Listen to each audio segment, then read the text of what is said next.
ઓમ શ્રી ગણેશાય નમઃ. જય શ્રી કૃષ્ણ મિત્રો. કર્મોના ફળ, કર્મ એનો હિસાબ કેવી રીતે કરે છે, કર્મના લેખાજોખા, આ વાર્તાનું નામ છે ઓમ નમો ભગવતે વાસુદેવાય. ઓમ નમઃ શિવાય. કપૂરે ગૌરમ કરુણાવતારમ સંસાર સારમ ભુજગેન્દ્રહારમ સદા વસંતમ હૃદયારવિંદે ભવમ ભવાની સહિતમ નમામિ. મિત્રો, આજે સરસ મજાની આપણે વાર્તા સાંભળીશું. કર્મનો રસ્તો થોડો અટપટો હોય છે, એને તમે જેટલું સમજવાની કોશિશ કરો છો એ એટલો જ તમને આશ્ચર્યચકિત કરે છે. આ લોકોને મળાવે પણ છે અને એને લોકોથી દૂર પણ કરે છે. આ બધું કર્મ જ કરે છે. કર્મના કારણે કોઈ વ્યક્તિ નબળો પડી જાય છે તો કોઈ વ્યક્તિ શક્તિશાળી બની જાય છે. કર્મ કોઈને ગરીબ તો કોઈને અમીર બનાવી દે છે. આ સંસારમાં જે પણ સંઘર્ષ થાય છે, જે પણ મન મોટાવ થાય છે, પરિવારમાં જે કલેશ ઝઘડા થાય છે, આપણી આસપાસ જે લોકોના મનમાં વેર ભાવ છે, કોની સાથે જે લેણ દેણ છે એ બધા આપણા જ કર્મ બંધનના કારણે છે. કર્મ આપણી ધારણા અને બુદ્ધિ શક્તિ ક્ષમતાથી બહુ ઉપરની વાત છે. આ ઉપરથી તમને એક સરસ મજાની વાર્તા મિત્રો સંભળાવવા જઈ રહી છું, જે સાંભળીને તમને બધું જ સમજાઈ જશે, તમને જ્ઞાન મળશે. જ્યારે આપણે આ કર્મને સમજવા લાગીશું ને તો તમે ઘટનાઓ અને લોકો સાથે લાગણીના જોડાણથી બંધાવાનું બંધ કરી દેશો અને ત્યારે આપણા અંતર આત્માની યાત્રાનો આરંભ થાય છે. વાલા મિત્રો, આપણા જીવનમાં સારી અને ખરાબ વાતો કર્મના કારણે જ ઘટે છે. જ્યારે સમય સારો આવે ત્યારે દુશ્મન પણ મિત્ર જેવો વ્યવહાર કરવા લાગે છે અને જ્યારે સમય ખરાબ આવે છે ત્યારે મિત્ર પણ દુશ્મન જેવો લાગે છે. જે લોકો માટે તમે ઘણું બધું અત્યાર સુધી કર્યું હોય છે એ લોકો પણ તમારા દુશ્મન બની જાય છે. અને બીજી તરફ આપણા જીવનમાં અમુક લોકો એવા પણ આવી જાય છે જે તમારા મદદગાર બને છે, જેના માટે તમે ક્યારેય કંઈ જ નથી કર્યું હતું, છતાં એ તમારા મદદગાર બનીને તમારો બેડો પાર કરે છે. આ બધામાં સમય અને કર્મની ભૂમિકા બધાથી મહત્વપૂર્ણ છે. વાર્તા સાંભળો મિત્રો, બહુ સરસ છે. મિત્રો, બહુ પહેલાના સમયની વાત છે આ. એક ગામમાં એક બ્રાહ્મણ રહેતા હતા. એ બહુ જ ગરીબ હતા. એ બ્રાહ્મણનું નામ હતું ગંગારામ અને એ ભગવાન શિવનો મોટો પરમ ભક્ત હતો. બ્રાહ્મણ પાસે તેના બ્રાહ્મણપણા, જે આજે પંડિતપણું કરે, એ કામ સિવાય બીજું કોઈ કામ હતું નહીં. બસ એ બ્રાહ્મણપણા કરીને જેમ તેમ કરીને ઘરનું ગાડું ગુજરાન ચલાવી રહ્યો હતો. પરંતુ બ્રાહ્મણની પત્ની આ કામથી સંતુષ્ટ ન હતી.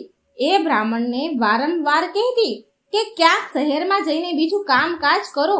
આવી રીતે ક્યાં સુધી ચાલશે? જો આમ જ ચાલતું રહ્યું તો દિવસે ને દિવસે પરિવાર તો વધતો જાય છે. તો આ પંડિતપણાના કામથી એની આવકમાંથી કેવી રીતે ઘર ચાલશે? માટે તમારે તો વધારે કમાવવું જ પડશે. આમ કામ નહીં ચાલે. પહેલા તો આવું બધી વાત ગંગારામે ઘણી બધી વખત સાંભળી હતી, પણ એ ટાળતો હતો. પરંતુ રોજની કિચકિચ એની પત્નીની સાંભળીને એ થાકી ગયો હતો. તો એક દિવસ એણે નિર્ણય કર્યો કે એ બહાર જશે. તો એણે બ્રાહ્મણે એની પત્નીને કહ્યું કે શહેર જવાની તૈયારી કરે, કાલે સવારે હું રવાના થઈશ. બ્રાહ્મણીએ જેટલા પણ કપડાં હતા એ બધા ધોઈ દીધા. લાકડી, લોટો બધું તૈયાર કરીને આપી દીધું. ખાવા માટે 2 બાફેલા બટેકા અને થોડું મીઠું પોટલીમાં બાંધીને આપી દીધું. જ્યારે સવાર થઈ તો ગંગારામ એનો સામાન લઈ અને ખાવાનું લઈને બ્રાહ્મણીથી એની પત્નીથી વિદાય લીધી. હવે એને જવાનું તો હતું શહેરમાં કમાવા માટે, પણ ક્યાં જવાનું હતું એ એને ખબર ન હતી. છતાં પણ શહેર જવાનો એને રસ્તો પકડી લીધો. જે રસ્તો બહાર તરફ જતો હતો એના પર એ ચાલી નીકળ્યો. રસ્તો કાચો હતો અને જંગલમાં થઈને નીકળી રહ્યો હતો. એટલે ચાલતા એને બપોર થઈ ગઈ. એણે વિચાર્યું કે ક્યાંક પાણી મળી જાય તો ક્યાંક સ્નાન કરી લઉં અને ત્યાં જ ભોજન કરી લઈશ. અને થોડી જ વારમાં એક ચોખ્ખા પાણીનું ભરેલું તળાવ મળી ગયું. ગંગારામે વિચાર્યું કે અહીં જ વિશ્રામ કરી લઉં અને તેને ત્યાં જ એક ઝાડ નીચે ડેરો નાખી દીધો. નાહી ધોઈને એ ઝાડ નીચે હજી આડો જ પડ્યો હતો કે વધારે થાકેલો હોવાને કારણે એને ગહેરી ઊંડી ઊંઘ આવી ગઈ. સંયોગથી ભગવાન ભોળાનાથ અને માતા પાર્વતી ત્યાંથી નીકળી રહ્યા હતા. તો તો પાર્વતી માએ જોયું એમની નજર એ સૂતેલા બ્રાહ્મણ ઉપર પડી. એ બ્રાહ્મણની દયનીય સ્થિતિ જોઈને મા પાર્વતીનું હૃદય પીગળી ગયું અને મા પાર્વતીએ ભગવાન શિવને કહ્યું કે હે ભોળાનાથ, તમે તો બહુ દયાળુ છો, કૃપાળુ છો, બધાના દુઃખ દૂર કરો છો અને બધાને સુખ પ્રદાન કરો છો, તો આ ગરીબ બ્રાહ્મણનો પણ ઉદ્ધાર કરી દો. અને ઉપરથી એ તમારું ભક્ત પણ છે, દરેક સમયે એ તમારું નામ પણ લે છે. ભગવાન શિવ કહે છે કે હે દેવી, તમે બહુ કોમળ હૃદયના છો, તમે બધાની મદદ કરવા માટે હંમેશા તૈયાર રહો છો. તો ભોળાનાથે કહ્યું કે જવા દો દેવી, આ બધું તો મનુષ્યના કર્મના ફળ હોય છે. જે વ્યક્તિ જેવા કર્મ કરે છે એને એવા જ ફળ મળે છે. પાર્વતીજી બોલ્યા, નહીં સ્વામી, આના ઉપર તો તમારે દયા કરવી જ પડશે અને હું તમારાથી બીજું કંઈ નહીં માંગુ. માતા પાર્વતીની જીદના કારણે ભગવાન ભોળાનાથે સૂતેલા એ બ્રાહ્મણ પાસે પહોંચ્યા અને ત્યાં બેસી ગયા.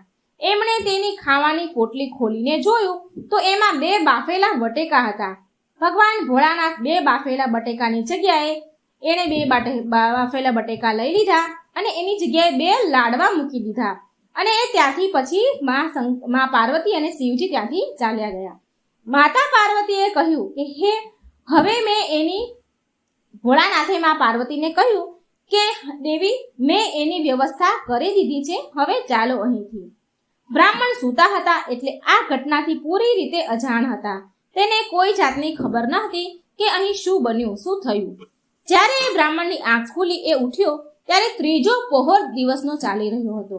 હવે એને ભૂખ લાગી હતી એટલે એણે ખાવાની પોટલી ખોલી અને જ્યારે એને ખાવાની પોટલી ખોલી તો જોયું તો એમાં 2 તાજા લાડુ મૂક્યા હતા. એ લાડવાને જોઈને બ્રાહ્મણની ભૂખ વધારે વધી ગઈ. એ વિચારવા લાગ્યો કે હશે કોઈ શ્રીમતના ઘરેથી લાડુ આવ્યા હશે એટલે મારી પત્નીએ આને મૂક્યા છે આમાં. એણે જલ્દી લાડુ ઉઠાવીને તેના મોંમાં મૂકી દીધા, ખાવા લાગ્યો.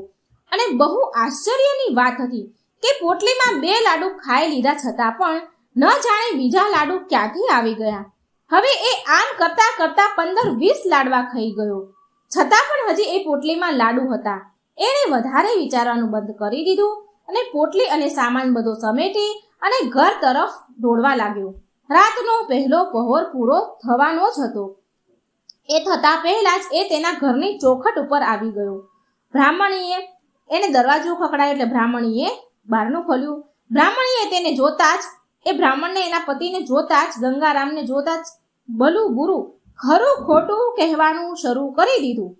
સત્યાનાશ થાય તમારું, કેટલું સમજાવીને મેં તમને ઘરની બહાર શહેરમાં કમાવા માટે મોકલ્યા હતા, પણ એ પણ તમે કંઈ કર્યું નહીં અને એવા પાછા આવ્યા. ગંગારામ કહેવા લાગ્યા કે હે ભાગ્યવાન, તું જ બોલ્યા કરીશ કે મારું પણ કંઈક સાંભળીશ? આપણા દુઃખના દિવસ હવે દૂર થઈ ગયા છે. હું એવી વસ્તુ લઈને આવ્યો છું કે તું જોઈને તો ખુશ થઈ જઈશ. હું જોઉં છું કે એવી કઈ વસ્તુ છે. કયો ખજાનો તમે એવો લાવ્યા છો? એની પત્ની બોલી કે એવો કયો ખજાનો લઈને આવ્યા કે આટલી ઉછળકૂદ તમે કરી રહ્યા છો? બ્રાહ્મણીએ પાણી આપ્યું બ્રાહ્મણને અને પાણી પીને એને પોટલી ખોલી. બ્રાહ્મણી ક્યારેક લાડુ સામે જુએ તો ક્યારેક ગંગારામ સામે જુએ. અરે આ શું છે? બ્રાહ્મણે ખુશીથી કહ્યું કે લે લાડુ ખા. બ્રાહ્મણીએ લાડુ લીધો અને ખાઈને જોયો તો એને બહુ જ સ્વાદિષ્ટ લાગ્યો. એને જીવનમાં આવો લાડુનો સ્વાદ ક્યારેય લીધો નહોતો. આવા લાડવા એને ક્યારેય નતા ખાધા. એક પછી એક આમ કેટલાય લાડુ એ ખાઈ ગઈ, પણ પોટલીમાં લાડુ ખતમ થતા ન હતા. એના બાળકોએ પણ ખૂબ ધરાઈને લાડવા ખાધા, પણ લાડવા ઓછા થવાનું નામ લેતા ન હતા. ગંગારામે જંગલની બધી જ ઘટના વિશે તેની પત્નીને વાત કરી. બ્રાહ્મણીએ બ્રાહ્મણને કહ્યું કે મેં તો પોટલીમાં 2 બાફેલા બટેકા મૂક્યા હતા, તો આ લાડુ કેવી રીતે આવી ગયા? બ્રાહ્મણ કહે છે કે ભોળાનાથની કૃપા સમજીને વાત ત્યાં એને સમાપ્ત કરી દીધી. હવે ગંગારામે પત્નીની સલાહથી ઘરની બહાર ગંગારામ હલવાઈની સ્પેશિયલ લાડુનું બોર્ડ ટીંગાડી દીધું. ગામમાંથી 1-2 દિવસ ઓર્ડર આવ્યા તો એણે તરત જ ઓર્ડર પૂરા કરી દીધા. જે પણ ગંગારામના લાડુ ખાય એ તો વખાણ કરતા થાકે નહીં, કેમ કે આવા સ્વાદિષ્ટ લાડુ એ ગામના લોકોએ ક્યારેય પણ ખાધા ન હતા, કેમ કે એ લાડુમાં ભગવાન ભોળાનાથનો હાથ લાગી ચૂક્યો હતો. ખુદ ભગવાન ભોળાનાથે એ લાડુ આપ્યા હતા, માટે એ આટલા સ્વાદિષ્ટ હતા. ગંગારામે એ પોટલીને અંદર ઘરમાં મૂકીને રાખી હતી, સંતાઈને રાખી હતી, રહસ્યને છુપાવી રાખ્યું હતું.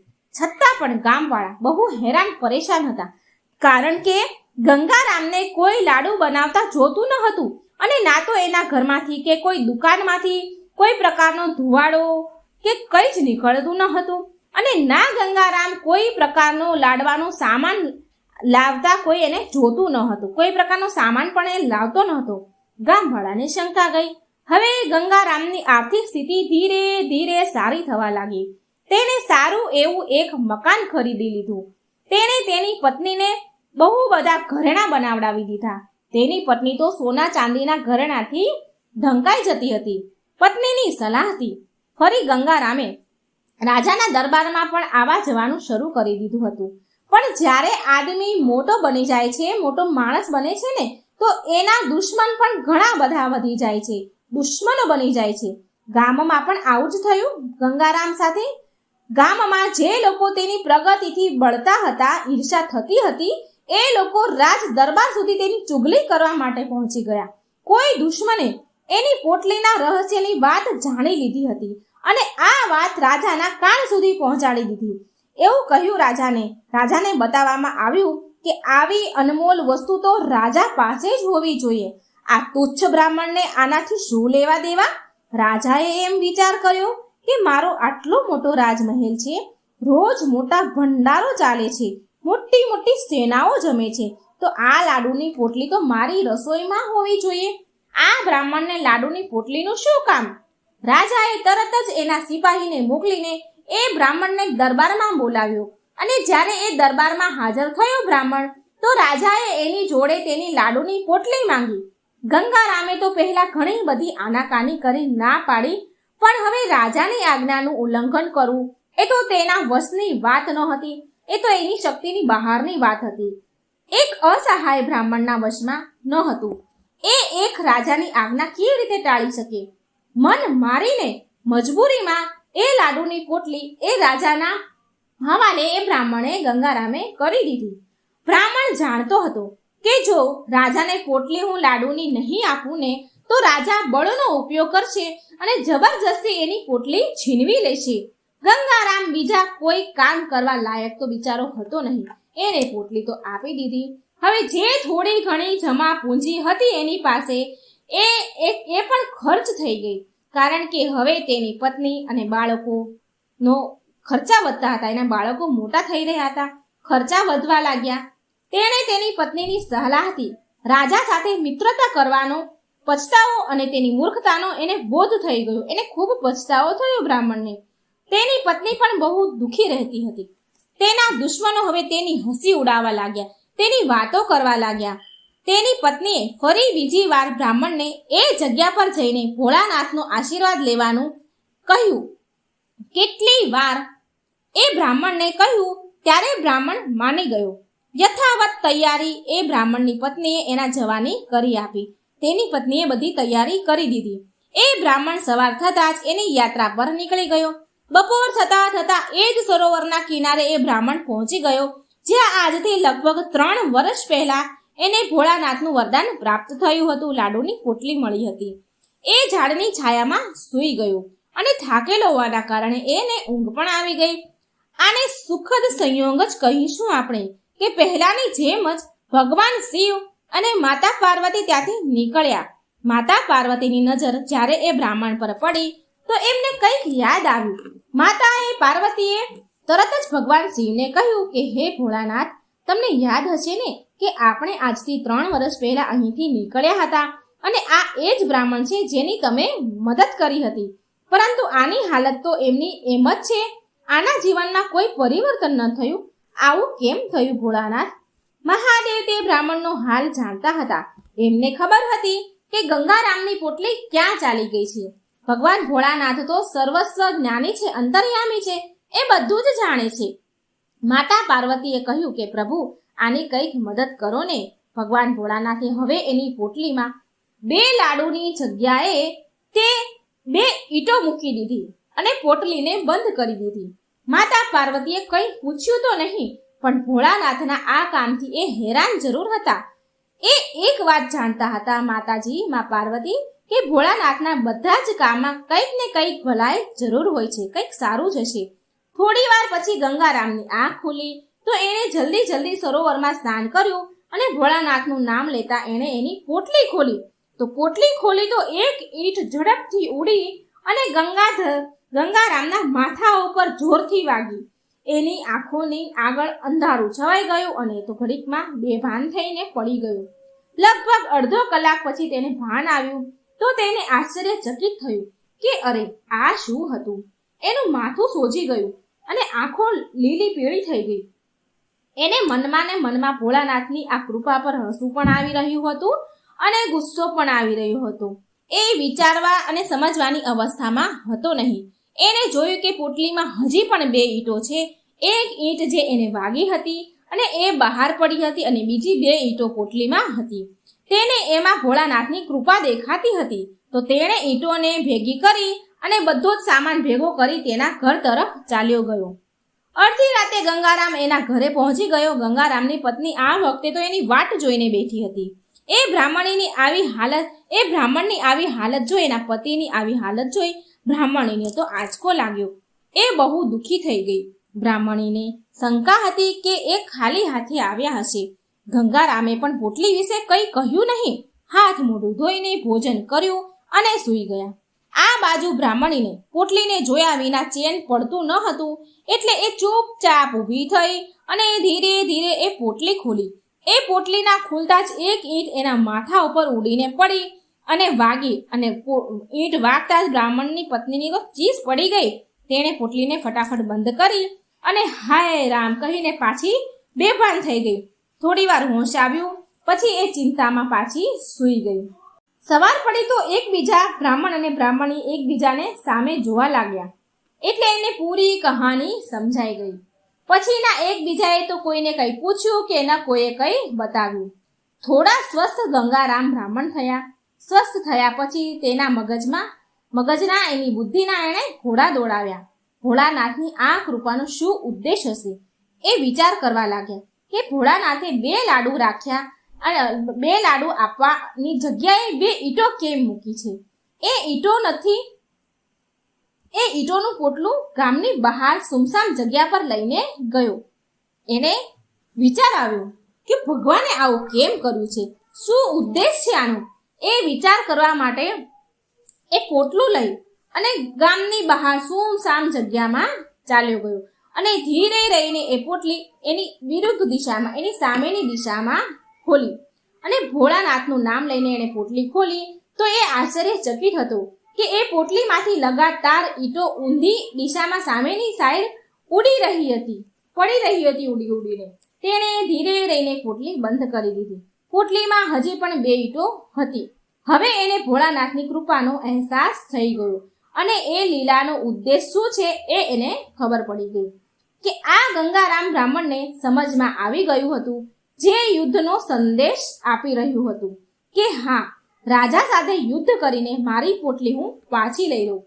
આ જ ભોળાનાથની મનસા હતી. પછી પોટલી લઈને પાછો ગંગારામ ઘરે આવી ગયો. ગંગારામે એક સંદેશ લખ્યો અને રાજાને મોકલ્યો. રાજા પાસે કે એ મારા લાડુની પોટલી પાછી મોકલાવી દે અને અડધું રાજ્ય પણ મને આપી દે, નહીં તો એની સાથે યુદ્ધ કરે. આવો સંદેશ મોકલાયો.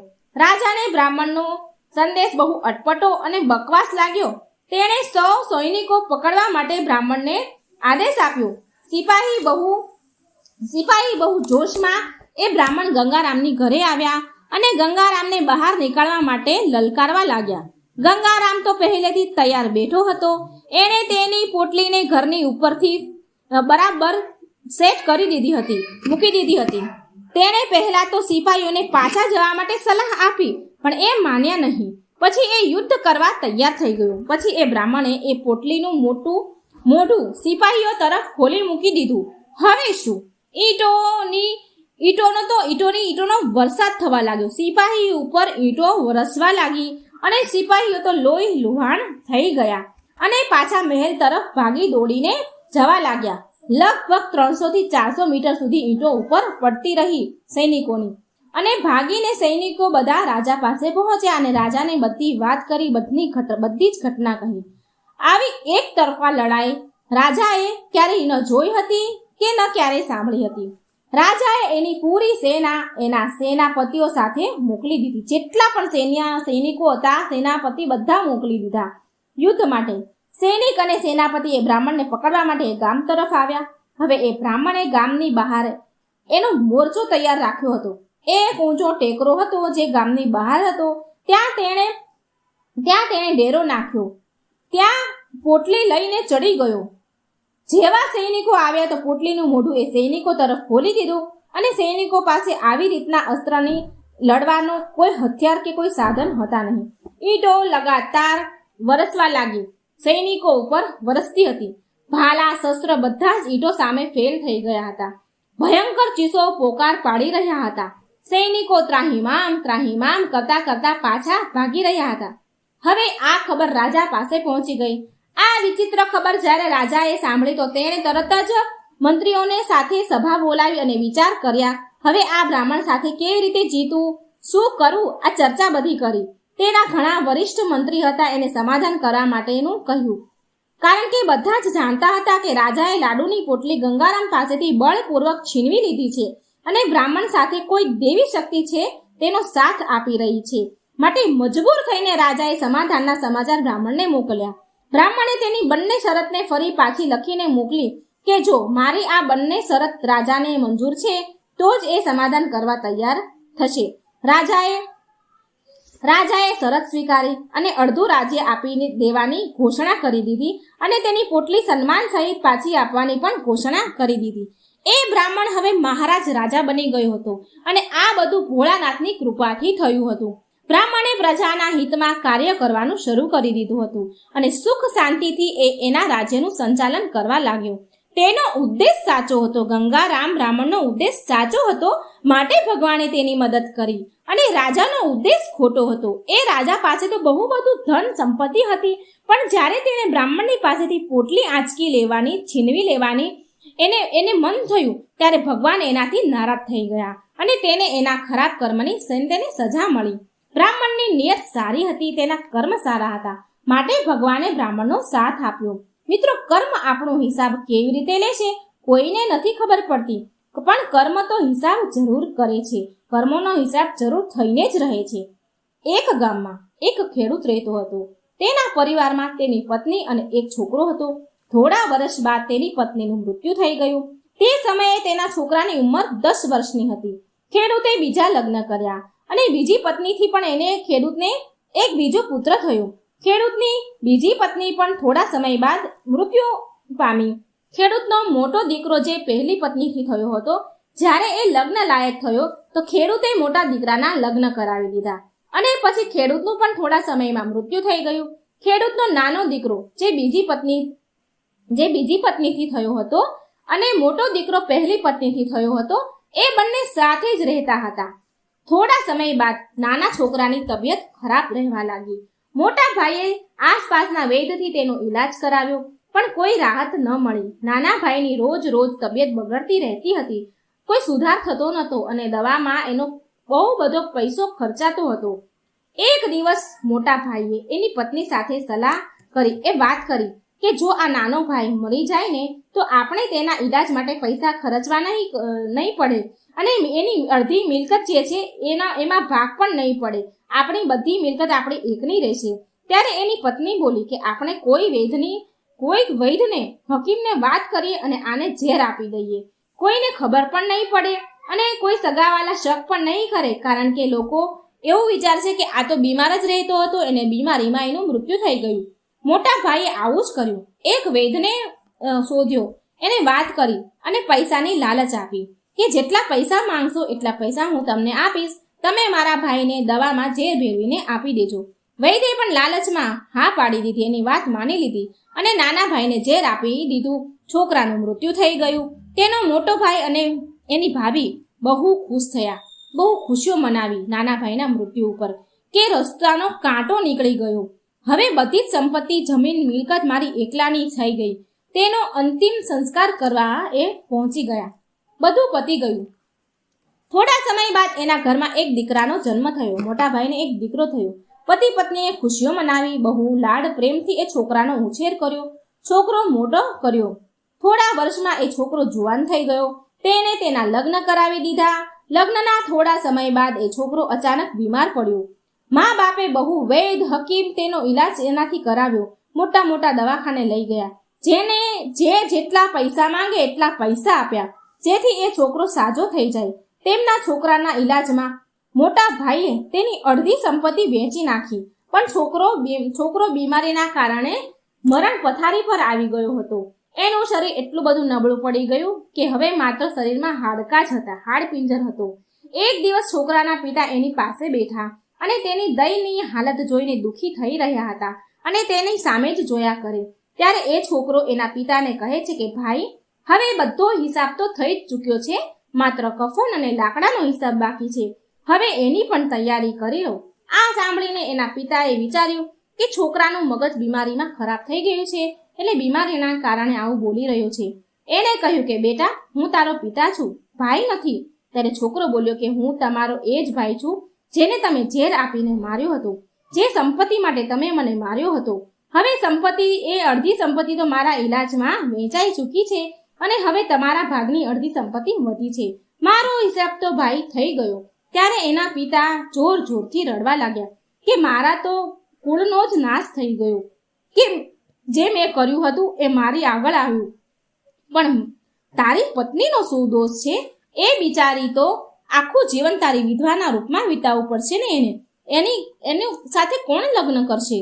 કોઈ લગ્ન નહીં કરે. મિત્રો, એ સમયે વિધવા સ્ત્રી સાથે કોઈ લગ્ન કરતા ન હતા. એને અછૂત માનવામાં આવતી હતી. તો આ સાંભળીને એ છોકરો બોલ્યો કે ભાઈ, એ વૈદ ક્યાં છે જેને મને ઝેર આપ્યું હતું? તો એના પિતા બોલ્યા કે એ તો તારા મૃત્યુ પછી 3 વર્ષ પછી મરી ગયા હતા. ત્યારે એ છોકરો બોલ્યો કે આ મારી પત્ની જ એ દુષ્ટ વૈદ છે, જે પત્નીના રૂપમાં આવ્યો છે. મારી મૃત્યુ પછી એને એના કર્મોનું ફળ ભોગવવું પડશે. મિત્રો, આપણા જીવનમાં જે ઉતાર ચઢાવ આવે છે, આની પાછળ આપણા જ કર્મ હોય છે. આપણે જેવું ઉગાડશું ને એવું જ લણીશું. કર્મો કરો તો ફળ જરૂર મળે છે. આજે નહીં તો કાલે પણ જરૂર મળે છે. અને જેટલો ઊંડો કૂવો હોય છે ને એટલું જ મીઠું પાણી હોય છે. મિત્રો, જીવનના બધા જ કઠિન પ્રશ્નના જવાબ હલ તમારા જીવનમાંથી જ નીકળે છે.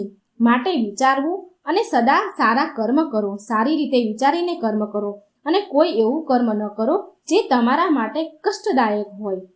જય શ્રી કૃષ્ણ. રાધે રાધે. Thank you.